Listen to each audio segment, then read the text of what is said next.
शिव गुरु भगवान की जय। नीलम दीदी साहेब भैया की जय हो।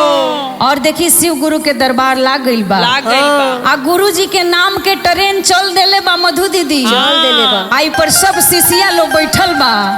आ जाई लो शिव चर्चा करे। कहता कैसे कैसे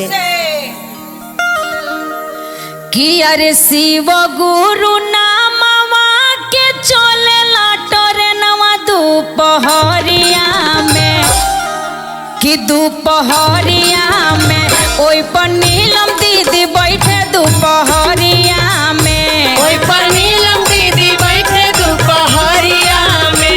ओई पर नीलम दीदी बैठे दोपहरिया में। अरे शिव गुरु नामवा के चले ट्रेनवा दोपहरिया में। शिव गुरु नामवा के चले ट्रेनवा दोपहरिया में। दोपहरिया में ओई पर साहेब भैया बैठे दोपहरिया में। ओई पर साहेब भैया बैठे दोपहरिया में। ओई पर साहेब भैया बैठे दोपहरिया में। जय हो जय हो। जय हो। क्या बात है।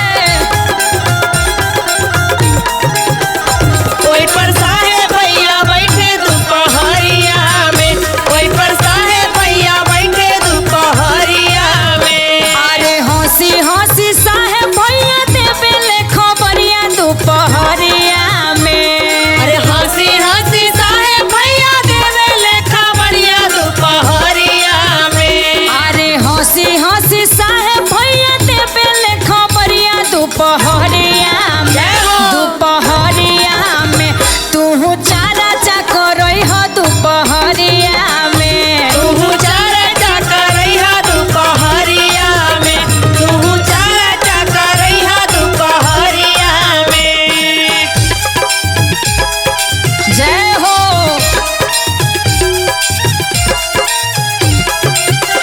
तू चारा चकरैहा दोपहरिया में। तू चारा चकरैहा दोपहरिया में। अरे अपनी आंगनवा में आसनी लगई हो दोपहरिया में।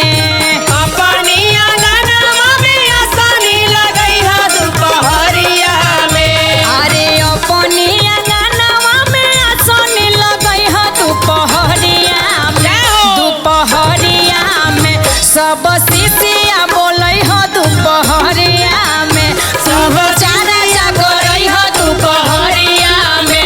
सब चारा चकरई हो दोपहरिया में। तू चारा चकरैहा दोपहरिया में। तू चारा चकरैहा दोपहरिया में। प्रेम से बोलिए शिव गुरु भगवान की जय हो। तो चर्चा दोपहरिया में कराई। जय हो।